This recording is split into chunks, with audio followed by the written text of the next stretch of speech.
नमस्कार दोस्तों, डेट है आज की 9 नवंबर 2021 और स्वागत है आपका एडिटोरियल डिस्कशन में। आज 4 इश्यूज हम डिस्कस करेंगे। सबसे पहले हम आर्टिकल डिस्कस करेंगे लॉफेयर से संबंधित। जैसे साइबर वारफेयर है, स्पेस वारफेयर है, उसी प्रकार से ये लॉफेयर क्या है कंसेप्ट जानेंगे इस आर्टिकल में। दूसरे नंबर पे आर्टिकल डिस्कस करेंगे बोंगाईगांव जो असम में एक ज़िला है, उस ज़िले की डीएम के द्वारा ये आर्टिकल लिखा गया है। डीएम बताती हैं कि हमने कैसे प्रयास किए हमारे ज़िले में मालन्यूट्रिशन की समस्या को ख़त्म करने के लिए। तो 2 प्रोजेक्ट्स इन्होंने लॉन्च किए थे जिसको आप आंसर राइटिंग में बेस्ट प्रैक्टिस के तौर पर इस्तेमाल कर सकते हो, यानी एग्जाम्पल दे सकते हो कैसे मालन्यूट्रिशन की समस्या को ख़त्म किया जा सकता है। तीसरे नंबर पे हम इशू डिस्कस करेंगे मेटावर्स से संबंधित। ये तो देखो साइंस एंड टेक का आर्टिकल है, एक नई टेक्नोलॉजी है मेटावर्स, इसको डिस्कस करेंगे। और सबसे लास्ट में जीएस पेपर 3 का एक टॉपिक आज निपटा देंगे हम, डायरेक्ट एंड इनडायरेक्ट सब्सिडी से संबंधित। ये क्वेश्चन आपको अटेम्प्ट करना है सब्सिडी से संबंधित ही। क्रिटिक्स कई बार ये बोलते हैं कि सब्सिडीज़ के द्वारा इकोनॉमिक डिस्टोर्शंस क्रिएट की जाती हैं। तो आपको ये बताना है हमारे देश में जो सब्सिडी सिस्टम है ना, इसके आसपास जो इश्यूज़ हैं उनको आपको डिस्कस करना है। और कोट आज का एमएस स्वामीनाथन का है, अगर एग्रीकल्चर फेल हो जाता है तो सब कुछ फेल हो जाएगा। तो एग्रीकल्चर से संबंधित ऐसे लिखना हो या फिर एग्रीकल्चर से संबंधित क्वेश्चन आंसर लिखना हो तो इंट्रोडक्शन में ये लाइन आप लिख सकते हो। तो चलिए डिस्कशन स्टार्ट करते हैं।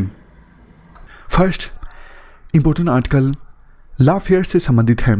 आप जीएस पेपर 2 के इस टॉपिक से आर्टिकल को कनेक्ट कर सकते हो। अक्सर आपने टीवी पर फॉरेन पॉलिसी से संबंधित डिबेट्स देखी होंगी। क्या आपने एक चीज़ नोटिस की है, इन डिबेट्स में गेस्ट कौन होता है?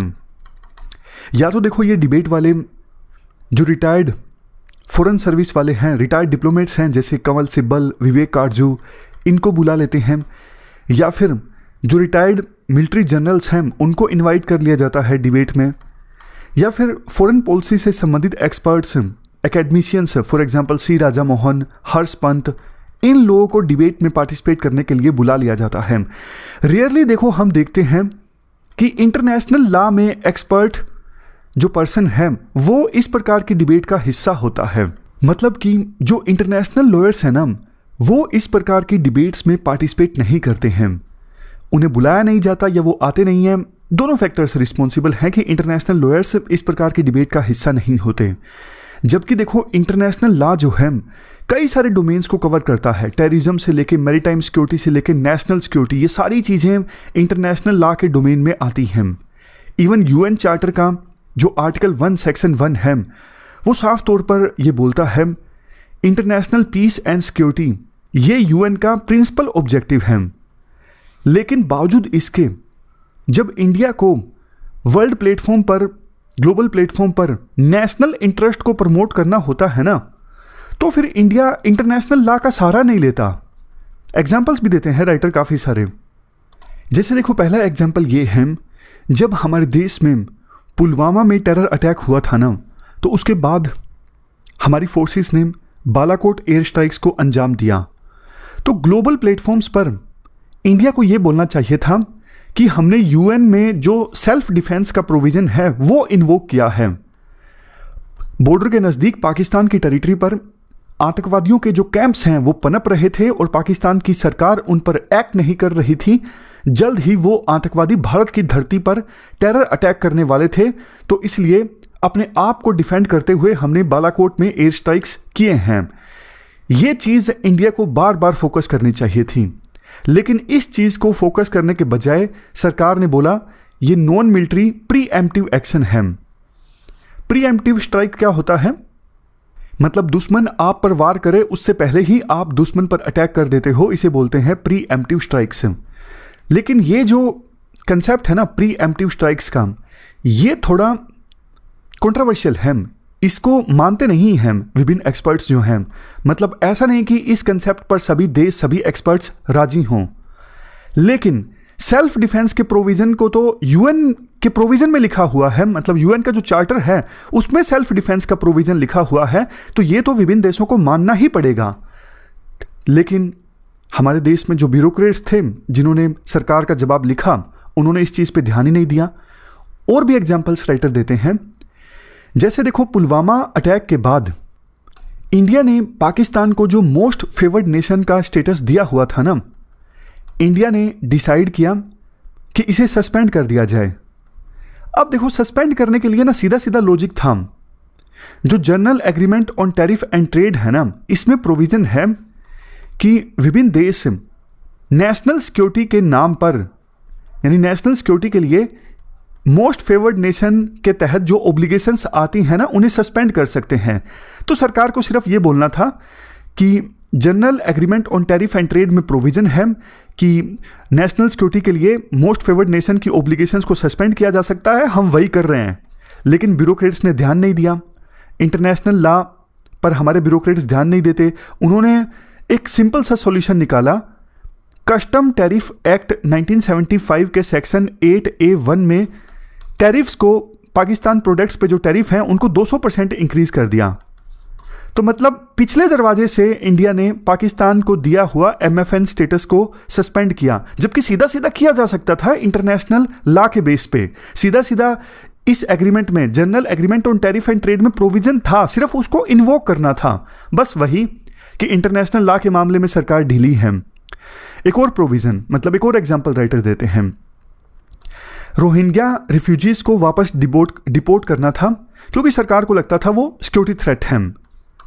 तो सरकार ने क्या जवाब दिया, मतलब डिफेंड करने के लिए कि हमारा डिसीजन सही है, सरकार कहती है कि हम रिफ्यूजी कन्वेंशन के सिग्नेटरी नहीं हैं।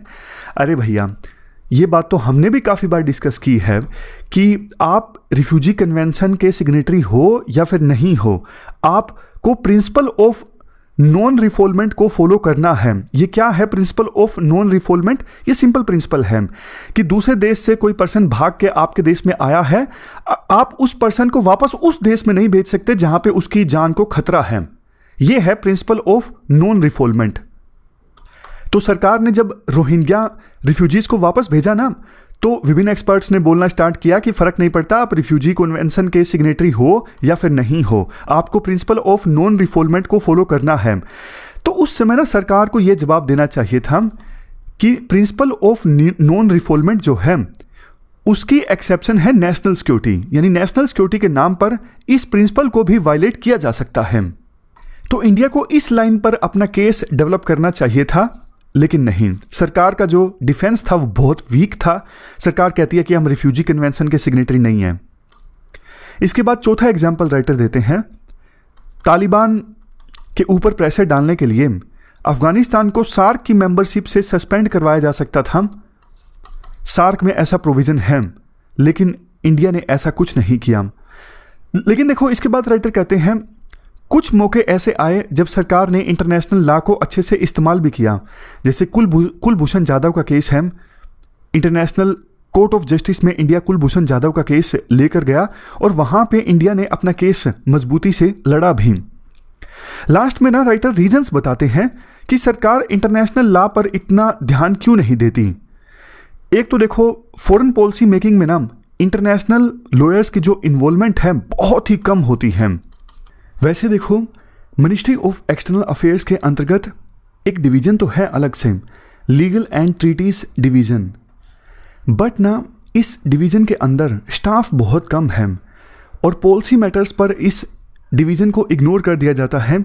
इस डिवीज़न से राय भी नहीं ली जाती है काफ़ी बार। तो एक्सटर्नल अफेयर्स मिनिस्ट्री के अलावा और भी कुछ मिनिस्ट्रीज हैं, जैसे कॉमर्स मिनिस्ट्री, फाइनेंस मिनिस्ट्री, जो इंटरनेशनल लॉ के वेरियस एस्पेक्ट्स से डील करती हैं।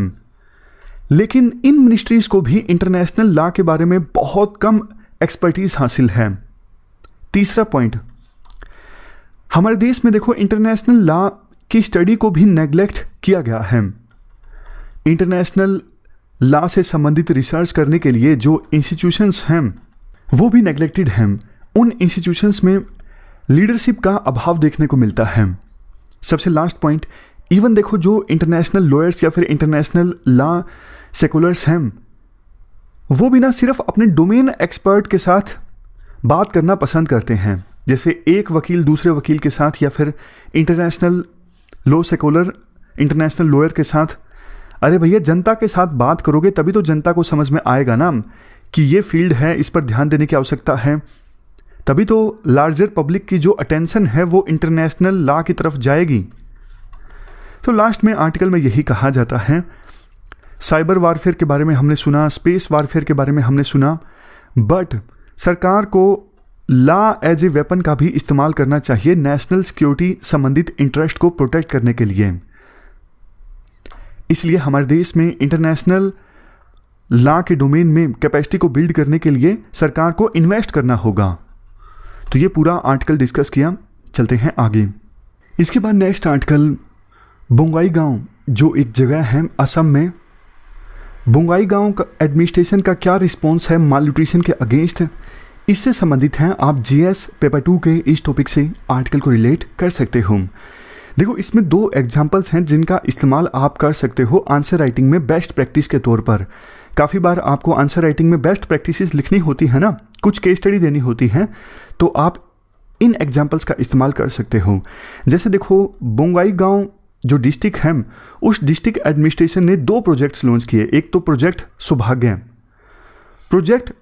सौभाग्य लॉन्च करने का मकसद ये था, मैटरनल मोर्टेलिटी रेट यानी जन्म के दौरान जो मदर की डेथ हो जाती है उस रेट को कम करना, और इन्फेंट मोर्टेलिटी रेट 28 दिनों के अंदर अंदर, जन्म के बाद 28 दिनों के अंदर अंदर जो बच्चे की डेथ हो जाती है, इस रेट को भी कम करना।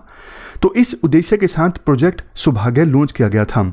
इस प्रोजेक्ट के अंतर्गत होता क्या था, जो हाई रिस्क प्रेगनेंसीज हैं उनको आइडेंटिफाई किया जाता है, और आइडेंटिफिकेशन के बाद जब तक कि बच्चे का सुरक्षित जन्म नहीं हो जाता है, इवन उसके बाद भी उस केस को लगातार फील्ड लेवल डॉक्टर्स के द्वारा फॉलो किया जाता है, सीट मेंटेन करके कि अभी प्रेगनेंसी का ये स्टेटस है, अभी मदर की हेल्थ ऐसी है।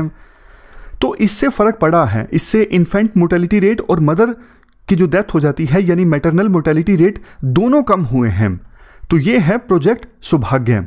मेन तो देखो हाई रिस्क प्रेगनेंसीज में क्या होता है, आमतौर पर मदर्स में ना खून की कमी होती है, यानी वो एनीमिया का शिकार होती हैं। अब देखो वो मदर जो खून की कमी का शिकार होगी, जब बच्चे को जन्म देगी, बच्चे में भी इसी प्रकार की समस्या होगी, मतलब न्यूट्रिशन की कमी होगी शुरुआत से ही बच्चे में। तो अब वो बच्चा जिसका जन्म हुआ है, जिसमें शुरुआत से ही न्यूट्रिशन की कमी है, अगर आगे जाके भी वो समस्या एड्रेस नहीं की गई तो उस बच्चे का ना फुली डेवलपमेंट नहीं हो सकेगा। कल को हो सकता है वही बच्चा, मतलब चाइल्ड जो है, आगे जाके माँ बने, तो पूरी ज़िंदगी उसमें न्यूट्रिशन का अभाव रहा, तो वो माँ जब बच्चे को जन्म देगी फिर से वही समस्या, मतलब ये जो विशियस साइकिल है ना, ये चलता रहता है। तो इस विशियस साइकिल को कैसे ख़त्म किया जाए, इसके लिए बोंगाईगांव एडमिनिस्ट्रेशन ने एक प्रोजेक्ट संपूर्ण लॉन्च किया। प्रोजेक्ट संपूर्ण, इसमें देखो क्या किया गया, जो बोंगाईगांव में बहुत सारे आंगनवाड़ीज़ थे ना, आंगनवाड़ीज़ में अब देखो हर तरह के बच्चे होते हैं। कुछ बच्चे ऐसे मिलेंगे जिनमें न्यूट्रिशन ठीक है, उनकी मदर्स प्रॉपरली अवेयर हैं, बच्चों का ध्यान रखती हैं।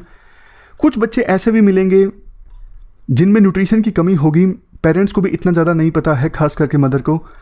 तो प्रोजेक्ट संपूर्ण में क्या किया गया, ऐसे 2 बच्चों की मदर्स को आपस में टैग कर दिया, यानी एक बच्चे की वो मदर जिसमें न्यूट्रिशन ठीक है, यानी दूसरा बच्चा ऐसा जिसमें न्यूट्रिशन का अभाव है, उसकी मदर। आपस में दोनों मदर्स को बडी बना दिया और उनको चार्ट बना के दे दिया कि बच्चे को ये डाइट देनी है। अब देखो वो मदर जिसको ज़्यादा पता नहीं है, जो थोड़ा अनअवेयर है, जो बच्चे को ठीक से डाइट नहीं दे पाती, उसको सारा चार्ट भी मिल गया और उसको ऐसी मदर के साथ बडी बना दिया जो उसको समय समय पर गाइड करती रहेगी। इन दोनों मदर्स की हफ्ते में 1 दिन बातचीत करवाई जाती, आपस में वो इंटरेक्ट करते और सीखते, मतलब खास करके वो बच्चा जिसमें न्यूट्रिशन का अभाव है उसकी मदर सीखती। अब आपके मन में आया होगा, देखो बात सिर्फ अवेयरनेस की नहीं होती, बहुत बार जो लोग होते हैं, गरीब होते हैं, सिर्फ डाइट चार्ट देने से क्या होगा, उनके पास जब खरीदने के लिए पैसे नहीं है, रिसोर्सेज नहीं है, आपने लिख दिया उसमें एग खरीदने के लिए पैसे भी तो होने चाहिए ना। तो इसको भी एड्रेस किया गया प्रोजेक्ट संपूर्ण में। मदर्स को ना सेल्फ हेल्प ग्रुप्स में रजिस्टर करवा दिया गया। सेल्फ हेल्प ग्रुप्स कोई ना कोई इकोनॉमिक एक्टिविटी करती जिससे उनको इनकम होता और उस इनकम का वो यूज़ करती बच्चों की हेल्थ के लिए। अब देखो एक समस्या ये भी थी, कई बार ऐसा भी हो जाता है कि सेल्फ हेल्प ग्रुप पहले दिन से ही तो अर्निंग नहीं हो जाता ना, सेल्फ हेल्प ग्रुप को भी पैसा कमाने में कई बार समय लग जाता है। तो इसका भी समाधान निकाला गया प्रोजेक्ट संपूर्ण में। शुरुआत के 3 महीने के लिए तो डिस्ट्रिक्ट एडमिनिस्ट्रेशन ने खुद से मिल्क, एग ये अल्टरनेट डे पर 2416 बच्चों को अवेलेबल करवाए, ताकि मदर्स जिनको जॉब मिली है सेल्फ हेल्प ग्रुप्स में वो स्टेबलाइज हो जाएं। 3 महीने में तो वो स्टेबलाइज हो जाएंगी, ऐसा सोचा डिस्ट्रिक्ट एडमिनिस्ट्रेशन ने। इसलिए शुरुआत के 3 महीनों के लिए एग्स और मिल्क ये सब अवेलेबल करवाए। और इसके लिए लोकल कम्युनिटी का भी सहारा लिया गया। जो बोंगाई गांव के लोग हैं उन्होंने देखो आंगनवाड़ीज को अडॉप्ट किया, उन्होंने छोटे छोटे बच्चों के पेट भरे हैं। तो लोगों का भी कंट्रीब्यूशन रहा इस प्रोजेक्ट संपूर्ण में। तो इस प्रोजेक्ट संपूर्ण का ना बहुत अच्छा रिजल्ट सामने आया। ये डेटा है, डेटा तो आपको इतना ज़्यादा याद रखने की आवश्यकता नहीं है क्योंकि पर्टिकुलर केस है, लेकिन बेस्ट प्रैक्टिस को आप समझ लीजिए। इसके बाद डेटा यही कहता है कि पहले इतने बच्चे थे, उसके बाद जो सीवियर एक्यूट मालन्यूट्रिशन की समस्या है वो इतने बच्चों में ख़त्म हो गई, इतने बच्चे इंप्रूव हो गई उनकी हेल्थ। मतलब एसेंस आप समझ गए ना, डेटा इंपॉर्टेंट नहीं है, एसेंस इंपॉर्टेंट है कि इस प्रोजेक्ट संपूर्ण की सहायता से पॉजिटिव रिजल्ट्स सामने आए। प्रोजेक्ट संपूर्ण ने एटलीस्ट 1200 बच्चों को मालनूरिश्ड होने से रोका पिछले साल। इसलिए national nutrition mission and state government ने इस प्रोजेक्ट को इनोवेशन कैटेगरी के तहत रिकॉग्नाइज किया। बाद में बोला जाता है असम के जो चीफ मिनिस्टर हैं उन्होंने भी एक जो प्रेज करने वाला मैसेज है वो भेजा बोंगाई गांव के डिस्ट्रिक्ट एडमिनिस्ट्रेशन को। तो जैसा शुरुआत में मैंने आपको बताया, जो बोंगाई गांव के डीएम हैं उन्होंने ये आर्टिकल लिखा है और वो बताते हैं कि हमारे एडमिनिस्ट्रेशन ने ये काम किए हैं मालन्यूट्रिशन की समस्या को एड्रेस करने के लिए। तो आप लिख सकते हो आंसर राइटिंग में। चलते हैं आगे। इसके बाद नेक्स्ट आर्टिकल मेटावर्स के बारे में है। आप जीएस पेपर 3 के इस टॉपिक से आर्टिकल को रिलेट कर सकते हो। सबसे पहले तो देखो हम मेटावर्स से संबंधित बेसिक्स जानते हैं। मेटावर्स देखो 2 शब्दों से मिलकर बना है, एक मेटा और दूसरा यूनिवर्स। मेटा का मतलब ये होता है बियॉन्ड, आफ्टर या फिर अक्रॉस, मतलब कह नहीं देते ये चीज़ तो परे है। और यूनिवर्स का मतलब आपको पता ही है, यूनिवर्स। तो मेटावर्स का मतलब हुआ एक ऐसी चीज़ जो यूनिवर्स के परे है। मैं आपको सिंपल एग्जाम्पल की सहायता से बताता हूँ। देखो आप वीडियो गेम खेलते हो, तो वीडियो गेम जब आप खेलते हो आपके हाथ में रिमोट होता है और गेम के अंदर आपका कोई करैक्टर होता है, उसे आप ऑपरेट करते हो, उसे आप कमांड्स देते हो, वो आपके कहने पर वो करैक्टर चलता है वीडियो गेम के अंदर। यानी आप कंटेंट को देख रहे हो, आपके सामने टीवी है, लेकिन एज्यूम कीजिए कि आप खुद ही उस गेम के अंदर हो। ये होगा मेटावर्स। मतलब एक तो आपका करैक्टर गेम के अंदर है, आप उस करैक्टर को कंट्रोल कर रहे हो, एक आप कंटेंट के अंदर ही हो, यानी गेम के अंदर हो आप। जैसे एक और एग्जांपल देता हूं। जैसे देखो आप अपने ऑफिस के कोलीग्स से बात करते हो जूम कॉल की सहायता से या फिर गूगल मीट की सहायता से, लेकिन मेटावर्स में क्या होगा, आप ऑफिस नहीं गए, आप घर ही हो, लेकिन आप एक ऐसे वर्चुअल वर्ल्ड में एंटर कर जाओगे, यानी आप ऑफिस जाए बिना ही घर में ही ऑफिस में एंटर कर जाओगे, जहां पे टेबल पर आप आमने सामने अपने कोलीग्स के साथ बैठ के बात कर सकोगे। तो सिंपल भाषा में मेटावर्स में क्या होता है, आप कंटेंट को देखते नहीं हो, कंटेंट के अंदर ही होते हो। जैसा देखो हॉलीवुड की एक मूवी है मैट्रिक्स। मैट्रिक्स मूवी में क्या होता है, जो हीरो जो होता है वो एक गैजेट की सहायता से एक अलग से वर्ल्ड में एंटर कर जाता है। तो ये हमने ब्रीफ में मेटावर्स के बेसिक्स के बारे में डिस्कस किया। अब नया क्या हुआ है, फेसबुक ने 28 अक्टूबर 2021 को ये अनाउंस किया कि आगे से हम कहलाएंगे मेटा प्लेटफॉर्म्स इंक। उनका जो एक स्लोगन है फेसबुक फर्स्ट, तो वो बोलते हैं कि आगे से हमारा स्लोगन होगा मेटावर्स फर्स्ट, ना कि फेसबुक फर्स्ट।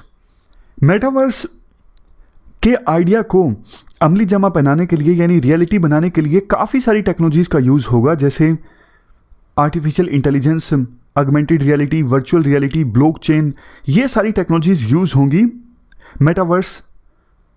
इसके बाद राइटर ये बोलते हैं, देखो ये मेटावर्स जो है ना, ये आने वाले समय में बहुत ज़्यादा यूज़फुल होगा। ये बात तो सही है, मतलब नई टेक्नोलॉजी है, आने वाले समय में बहुत ज़्यादा डेवलप होगी, तभी तो फेसबुक इतना ज़्यादा ध्यान दे रहा है। लेकिन डर ये है कि फेसबुक जैसे जो जायंट्स हैं ना, बड़े बड़े कॉर्पोरेट ग्रुप हैं, वो इस पर कब्जा करके ना बैठ जाएं। वेब 2.0 में यही दिक्कत देखने को मिली थी। आज के समय में आप देखो, गूगल जो है वो इंटरनेट पर एक प्रकार से कितना कब्जा सा करके बैठा है। कोई भी चीज़ हम सर्च करते हैं गूगल पे सर्च करते हैं, और कोई जो सर्च इंजन है दूर दूर तक मुकाबले में ही नहीं है गूगल के। तो गूगल ने तो एक प्रकार से इंटरनेट के एक बड़े हिस्से पर कब्जा सा कर लिया है। उसी प्रकार से अमेजोन है, सोशल मीडिया की बात करें तो फेसबुक है, ये बड़े बड़े जो कॉर्पोरेट ग्रुप है ना इंटरनेट पर कब्जा करके बैठ गए हैं। लेकिन मेटावर्स जो कि नया इंटरनेट आर्किटेक्चर का हिस्सा होने वाला है, मतलब एक्सपर्ट्स ये बोल रहे थे कि जो ये नया आर्किटेक्चर होगा ना इंटरनेट का, इसमें ब्लॉकचेन टेक्नोलॉजी जैसा डिसेंट्रलाइजेशन ज़्यादा होगा। कोई एक बड़ा कॉर्पोरेट ग्रुप जो है उसका कब्जा नहीं होगा इंटरनेट पर वेब 3.0 में, यानी इंटरनेट के नए आर्किटेक्चर में। बट जिस प्रकार से फेसबुक इस मेटावर्स पर भी कब्जा करने के लिए आगे आ गया है, तो वो डर फिर से आगे आ गया है कि पहले की तरह, यानी वेब 2.0 में जो इंटरनेट का सेंट्रलाइजेशन था, कुछ ही लोगों के पास इंटरनेट की पावर्स हैं, वही चीज़ वेब 3.0 में भी देखने को मिल सकती हैं। उसी के लिए फेसबुक ने कोशिश भी स्टार्ट कर दी है अपनी कंपनी का नाम मेटावर्स देके। जैसे देखो, आप जब रेजर का नाम लेते हो ना, तो आपके मन में क्या आता है? आपके मन में आता है जिलेट। अगर आप मिनरल वाटर की बात करते हो तो क्या बोलते हैं लोग? एक बिस्लरी ले आ। वो यूं नहीं बोलते कि एक मिनरल वाटर की बोतल ले आ, वो ये बोलते हैं कि एक बिस्लरी ले आ। क्यों? क्योंकि देखो, इन केसेस में ऐसा हुआ है कि ब्रांड ने अपने आप को प्रोडक्ट के साथ एसोसिएट कर दिया है। तो फेसबुक भी यही चाहता है। फेसबुक चाहता है कि कल को लोग मेटावर्स की बात करें ना, तो यूं समझे फेसबुक मतलब अर्ली हम जाएंगे और इस मेटावर्स नई टेक्नोलॉजी है ना, इसको फेसबुक के साथ ही एसोसिएट कर देंगे। ऐसा फेसबुक ने सोचा है, तभी उन्होंने अपनी कंपनी का नाम मेटावर्स रखने का सोचा है। बट देखो, फेसबुक एकमात्र ऐसी कंपनी नहीं है जो ये मेटावर्स के आइडिया को प्रोपगेट कर रही है। इससे पहले भी जैसे एपिक गेम्स हैं, जो हमने गेम्स का एग्जाम्पल देखा ना, एपिक गेम्स इस प्रकार का कंसेप्ट लेके आई थी कि कोई पर्सन गेम बाहर से खेलने के बजाय गेम के अंदर एंटर कर सकता है। बट अब चूंकि फेसबुक इस डोमेन में एंटर कर गई है, तो ये एपिक गेम्स जैसे जो खिलाड़ी हैं ना, फेसबुक जितने बड़े खिलाड़ी तो नहीं हैं, जब ये बड़े बड़े लोग इस टेक्नोलॉजी के अंदर एंटर करेंगे तो डेफिनेटली वो कुछ बड़ा ही करेंगे। फिर छोटे जो प्लेयर्स हैं वो उतना पैसा इन्वेस्ट कर नहीं पाते, वो इतना रिसर्च नहीं कर पाते, तो वो पीछे हटना उनको पड़ता है।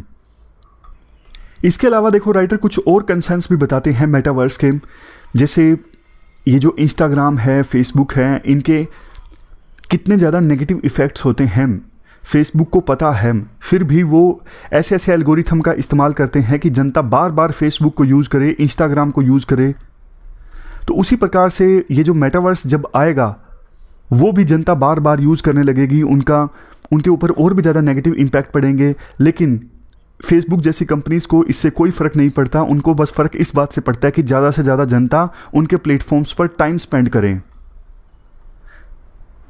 इसके बाद कंसर्न आता है प्राइवेसी और सिक्योरिटी का। ऑलरेडी देखो, फेसबुक ने प्राइवेसी पे इतना ध्यान नहीं दिया है, मतलब बहुत बार फेसबुक का डेटा जो है वो लीक हो जाता है। तो मेटावर्स का कंसेप्ट जब आएगा तो उसमें और भी ज़्यादा डेटा का इस्तेमाल होगा, तो डेटा ब्रीचेस और थेफ्ट जैसी घटनाएं जो हैं वो और भी ज़्यादा होंगी। इसके बाद पॉइंट हेटफुल कंटेंट से संबंधित आता है। मेटावर्स में हेटफुल कंटेंट को रोकना भी बहुत मुश्किल होगा। वैसे देखो, आज के समय में इन प्लेटफॉर्म्स के ऊपर जिम्मेदारी होती है कि वो अपने प्लेटफॉर्म्स पर हेटफुल कंटेंट को पब्लिश ना होने दें। लेकिन ये प्लेटफॉर्म्स बोलते बोलते हैं, ज़्यादा ध्यान देते नहीं हैं, क्योंकि अगर ये सही मायने में कोशिश करेंगे हेटफुल कंटेंट को रोकने की, तो इनके प्रॉफिट पर असर पड़ेगा। तो मेटावर्स में भी हेटफुल कंटेंट को रेगुलेट करना, रोकना एक बड़ी चुनौती होगी। इसके बाद ये मेटावर्स जब आएंगे तो देखो, ज्यूरिडिक्शन और गवर्नेंस के इशू भी सामने आएंगे। वर्चुअल वर्ल्ड मतलब एक ऐसा वर्ल्ड जिसमें लोग रहते हैं। तो नेशन स्टेट जो आज के समय में है, जैसे इंडिया, पाकिस्तान, उनका एक अल्टरनेटिव इमर्ज होके आ सकता है ये वर्चुअल स्पेस यानी कि मेटावर्स। ऑलरेडी देखो, ये कई जो बड़ी बड़ी फर्म्स है ना, जैसे आज के समय में टेस्ला कंपनी की जितनी वैल्यूएशन है वो पाकिस्तान की जीडीपी से ज़्यादा है। ऐसी कोई न्यूज़ कहीं तो देखी थी, शायद इंडियन एक्सप्रेस में या फिर हिंदू में, शायद इलोन मस्क की वेल्थ को कंपेयर किया था पाकिस्तान की जीडीपी से या फिर टेस्ला कंपनी की। मतलब ये एग्जांपल छोड़िए, आप कहने का एसेंस समझिए। ये जो कंपनीज है ना, इनकी वैल्यूएशन आज के समय में इतनी ज़्यादा है कि कई देशों की जो जीडीपी है वो कम है इन कंपनीज की वैल्यूएशन से। तो आने वाले समय में ये जो मेटावर्स बनेगा, ये नेशन स्टेट का अल्टरनेटिव इमर्ज होकर आ सकता है, या फिर गवर्नेंस और जुडिक्शन संबंधी चैलेंजेस तो जरूर आएंगे। लास्ट में तो सिंपल सा पॉइंट है कि जब देखो मेटावर्स बनेगा तो उसको बनाने में बहुत कॉस्ट आएगी। तो ये भी ध्यान रखना ज़रूरी है कि जो वर्कर्स मिलके इस मेटावर्स को बनाएंगे उनको प्रॉपर वेजेस मिलें, वो अंडरपेड ना हों। ये नॉर्मल से पॉइंट हैं। तो ये हमने देखो ब्रीफ में मेटावर्स का कंसेप्ट जाना, क्या कंसर्न्स हैं राइटर के वो भी जाने। आगे आगे अब इससे संबंधित और भी आर्टिकल्स आएंगे, तब हम और ज़्यादा डिटेल से जानेंगे। अब नेक्स्ट जो आर्टिकल है वो जीएस पेपर 3 का डायरेक्ट या फिर इनडायरेक्ट सब्सिडीज से संबंधित हैं। Issues related to direct and indirect farm subsidies. सबसे पहले आप मुझे ये बताइए, सब्सिडी की डेफिनेशन अगर आपको लिखनी हो तो सब्सिडी का सिंपल मतलब क्या है। देखो, सब्सिडी जो वर्ड है वो निकल के आता है लेटिन वर्ड सब्सिडियम से। लिटरल मतलब है सब्सिडी का coming to assistance from behind, मतलब एक ऐसी मदद, एक ऐसी असिस्टेंस जो पीछे से आती है। देखो, सब्सिडी को टैक्स का एंटोनियम कहा जाता है। टैक्स का क्या मतलब होता है, वो लोग जिनकी इनकम काफ़ी ज़्यादा होती है उनको कुछ पैसा देना पड़ता है सरकार को, ताकि उस पैसे का इस्तेमाल किया जा सके देश के डेवलपमेंट के लिए, गरीब लोगों की भलाई के लिए। और सब्सिडी टैक्स का ठीक उलट है। जिन लोगों की इनकम कम है उन लोगों की इनकम को सपोर्ट करने के लिए सरकार के द्वारा सब्सिडी दी जाती है। तो एक प्रकार से सब्सिडी जो है वो टैक्स का उल्टा है। और एग्रीकल्चर सब्सिडी की हम बात करें, एग्रीकल्चर सब्सिडी क्या है।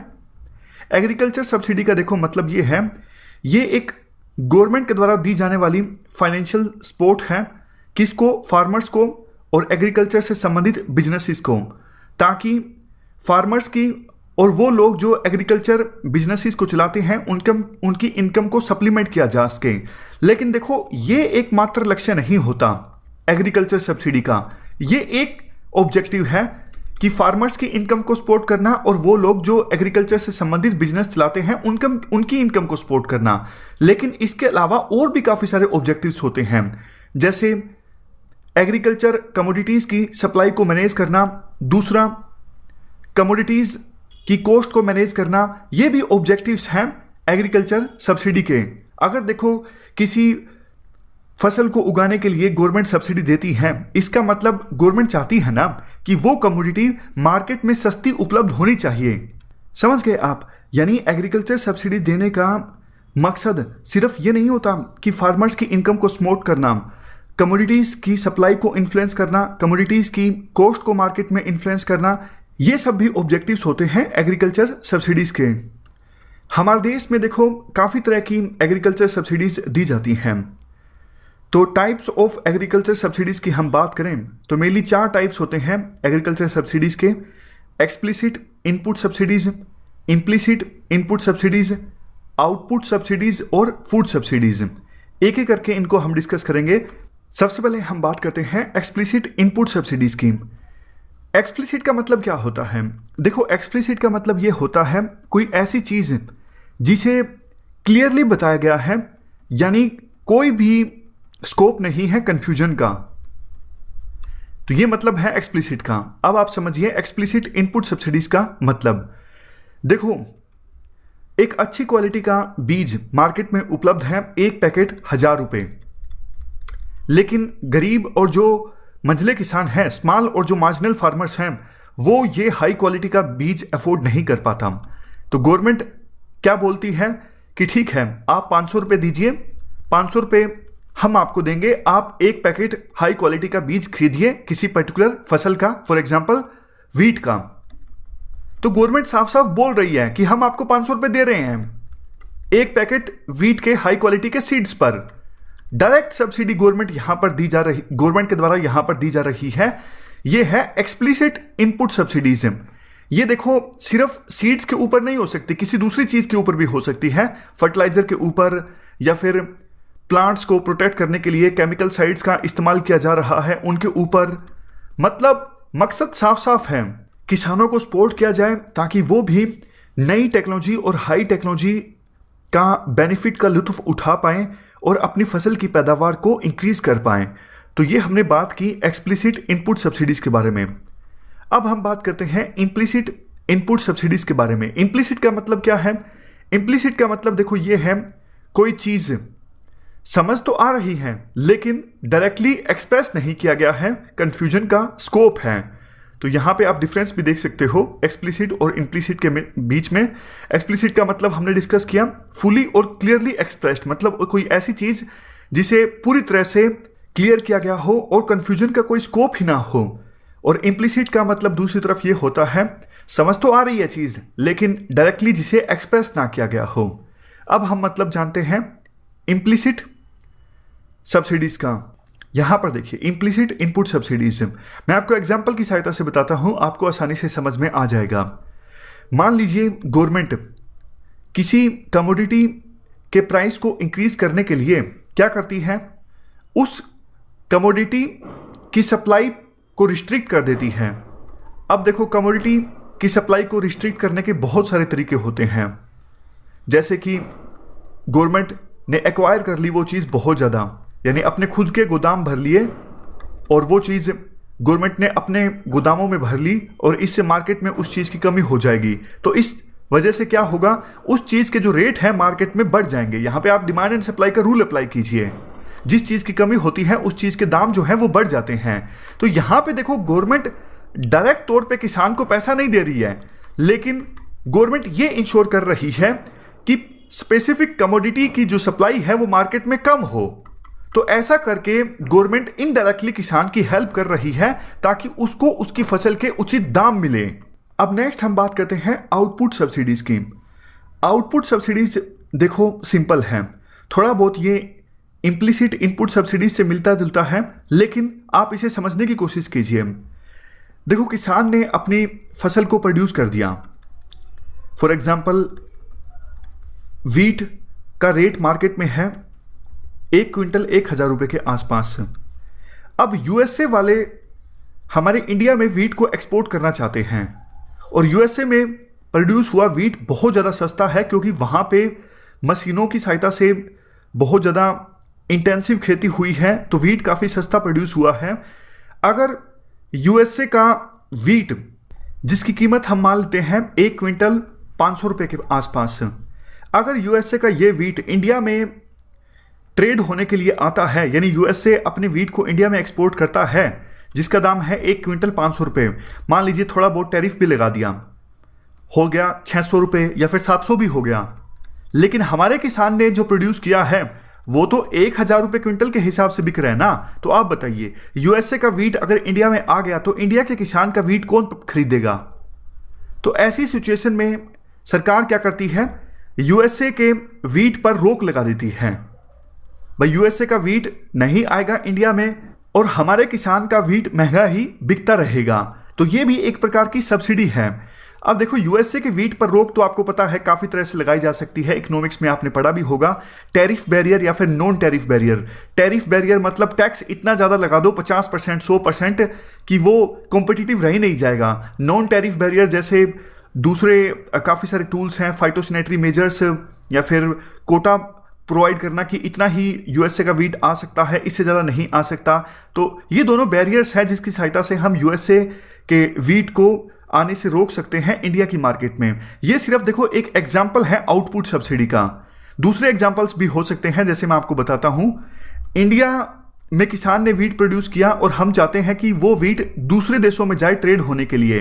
तो गवर्नमेंट कुछ कुछ अच्छे प्रोविजन कर सकती है, जैसे ट्रांसपोर्ट पर खर्चा नहीं लगेगा, ट्रांसपोर्ट सस्ता प्रोवाइड होगा किसानों को उनकी फसल पहुंचाने के लिए पोर्ट तक, या फिर और हमारे देश से यूएसए तक अगर वो वीट जाएगा तो उस पर भी कुछ ना कुछ रियायत दी जा सकती है। तो इस प्रकार के प्रोविजंस किए जा सकते हैं। ये प्रोविजंस जो होंगे वो आउटपुट सब्सिडीज होंगे। अब सबसे लास्ट में है फूड सब्सिडीज। 4 प्रकार की सब्सिडीज हमने डिस्कस करनी थी। एक्सप्लिसिट इनपुट सब्सिडीज डिस्कस कर ली, इम्प्लिसिट इनपुट सब्सिडीज डिस्कस कर ली, आउटपुट सब्सिडीज, और सबसे लास्ट में है अब फूड सब्सिडीज। फूड सब्सिडीज का कंसेप्ट देखो सिंपल है। सरकार जो एमएसपी अनाउंस करती है हर एक सीजन से पहले और बोलती है कि इस रेट पर हम आपकी फसल को प्रोक्योर करने के लिए तैयार हैं हार्वेस्टिंग के बाद। तो सरकार जो फसल प्रोक्योर करती है, काफ़ी सारे एम होते हैं। हमने एमएसपी के टॉपिक में डिस्कस भी किया था, किसानों को एक प्रकार से सिक्योरिटी प्रोवाइड करना। दूसरा एम हमने उस समय यह भी डिस्कस किया था कि गरीब लोगों को सस्ता अनाज उपलब्ध करवाया जा सके बाद में। फॉर एग्जाम्पल 1 रुपये किलोग्राम के हिसाब से वीट मिलता है, 2 किलोग्राम के हिसाब से राइस मिलता है। और अब इवन ना सिर्फ गरीब लोगों के लिए बल्कि कंज्यूमर्स के लिए भी वीट और राइस के प्राइस बहुत ज़्यादा बढ़ जाते हैं। तो सरकार ने जो वीट और राइस प्रोक्योर किया है किसानों से, उसको मार्केट में रिलीज कर दिया जाता है। सप्लाई बढ़ जाती है तो डिमांड कम हो जाती है और उस चीज़ के रेट कम हो जाते हैं। तो ये जो सब्सिडी है वो है फूड सब्सिडीज।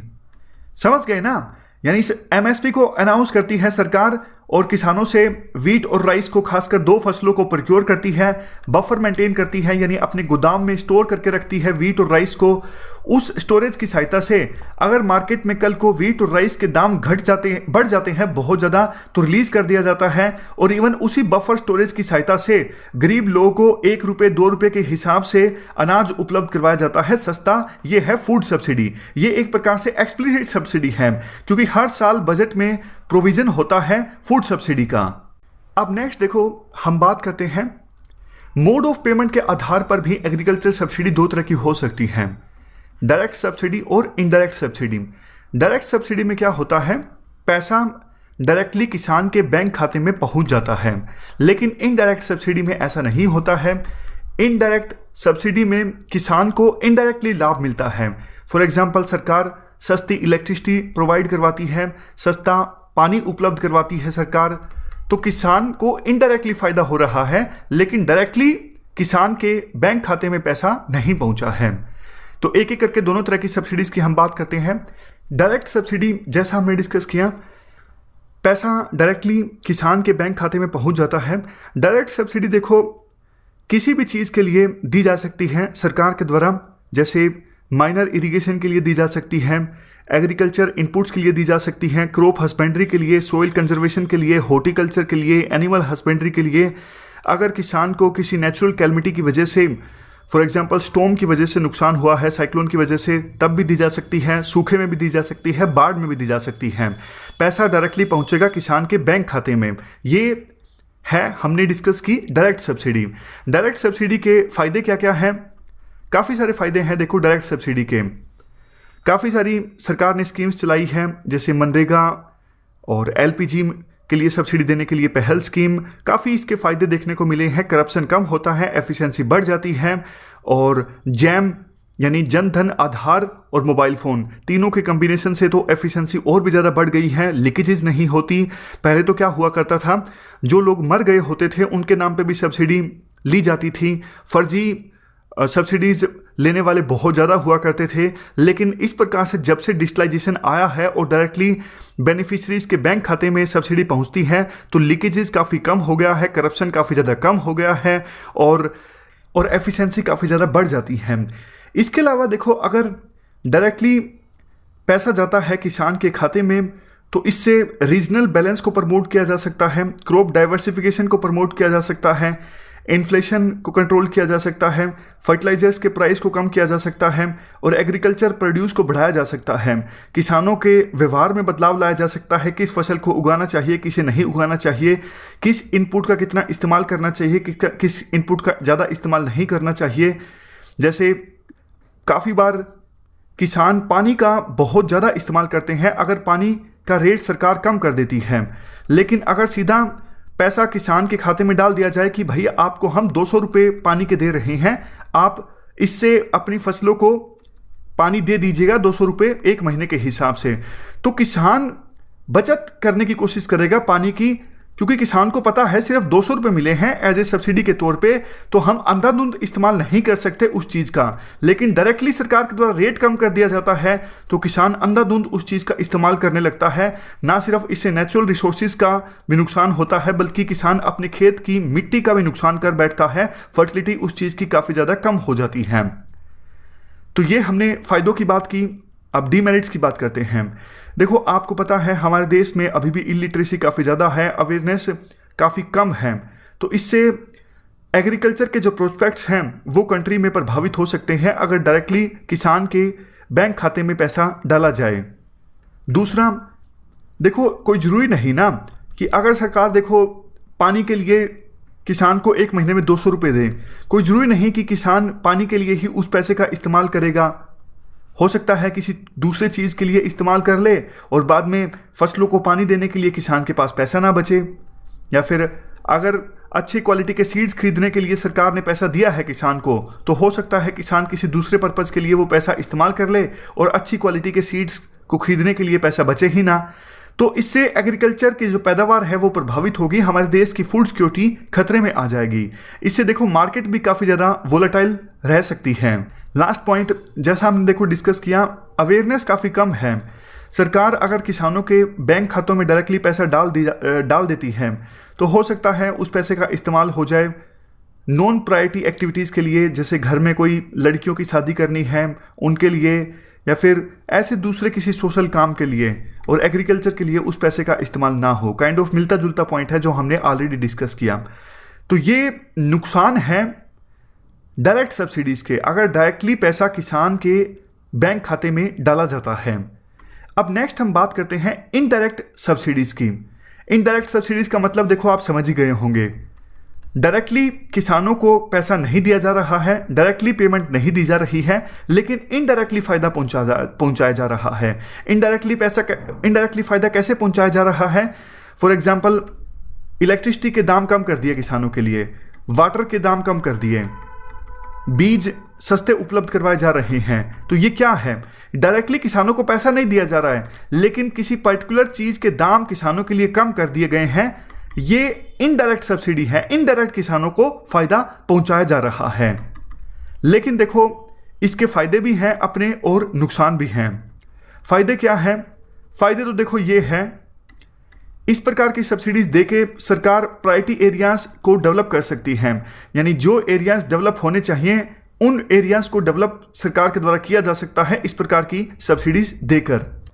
दूसरा फायदा देखो, ये सारी सब्सिडीज, इनडायरेक्ट सब्सिडीज जैसे सस्ती बिजली देना, सस्ती पानी देना, ये सब्सिडीज सरकार के द्वारा एक ऑब्जेक्टिव के साथ स्टार्ट की गई थी कि फूड सिक्योरिटी हमारे देश में इंश्योर करनी है। सरकार ने टारगेट फिक्स किए थे और उस टारगेट के हिसाब से ही सरकार इनडायरेक्ट सब्सिडीज देती है। नेक्स्ट पॉइंट, किसानों को देखो ट्रेनिंग सपोर्ट प्रोवाइड करके और टेक्नोलॉजिकल असिस्टेंस प्रोवाइड करके फार्मर्स की जो नॉलेज है वो इंक्रीज की जा सकती है। अब बात करते हैं डीमेरिट्स की। देखो इनडायरेक्ट सब्सिडीज़ की डीमेरिट्स की बात करें, फॉर एग्जांपल अगर सस्ता पानी किसानों के लिए सरकार उपलब्ध करवाती है, सस्ती बिजली देती है, तो बहुत ज़्यादा एक्सेसिव इस्तेमाल किसान के द्वारा किया जाता है। अब देखो बहुत ज़्यादा पानी का इस्तेमाल किसान के द्वारा किया जाएगा तो किसान ऐसी फसलों को उगाना स्टार्ट कर देगा जो यूजली वहाँ पे नहीं उगाई जाती है। लेकिन किसान को सस्ता पानी उपलब्ध मिलना स्टार्ट हो गया तो किसान को लगने लगा कि अब राइस को उगाया जा सकता है, क्योंकि पानी ज़्यादा उपलब्ध है, सस्ता उपलब्ध है, राइस को उगाएंगे तो ज़्यादा हम मुनाफा कमा सकेंगे। लेकिन इससे क्रॉपिंग पैटर्न डिस्टोर्ट हो जाता है। दूसरा, नेचुरल रिसोर्सेज का बहुत ज़्यादा वेस्टेज होता है। देखो पानी सस्ता हुआ तो क्या हुआ, बहुमूल्य कीमती रिसोर्स है, बहुत ज़्यादा नेचुरल रिसोर्सेज का हनन होने लगता है अगर इस प्रकार से सरकार इनडायरेक्ट सब्सिडीज प्रोवाइड करती है। तीसरा, देखो बड़े किसानों को ज़्यादा फायदा होता है इनडायरेक्ट सब्सिडीज़ का। वो किसान जिनके पास अच्छा खासा पैसा उपलब्ध है, उनको भी सस्ती बिजली मिल रही है, उनको भी सस्ता पानी मिल रहा है, जबकि वो डिजर्व नहीं करते हैं। तो इस वजह से ज़्यादा जो फ़ायदा ले जाते हैं इस प्रकार की सब्सिडीज़ का वो बड़े किसान ले जाते हैं। स्मॉल और मार्जिनल फार्मर्स को इस प्रकार की सब्सिडीज़ का कम फ़ायदा हो पाता है। तो ये हमने डीमेरिट्स डिस्कस किए इनडायरेक्ट सब्सिडीज़ के। तो मोड ऑफ पेमेंट के आधार पर हमने दो तरह की सब्सिडीज़ डिस्कस की, कौन कौन सी? डायरेक्ट सब्सिडीज़ और इनडायरेक्ट सब्सिडीज़। तो अभी फिलहाल इस डिस्कशन में इतना ही है। इसी टॉपिक को हम कल भी कंटिन्यू करेंगे। Thank you very much for discussion.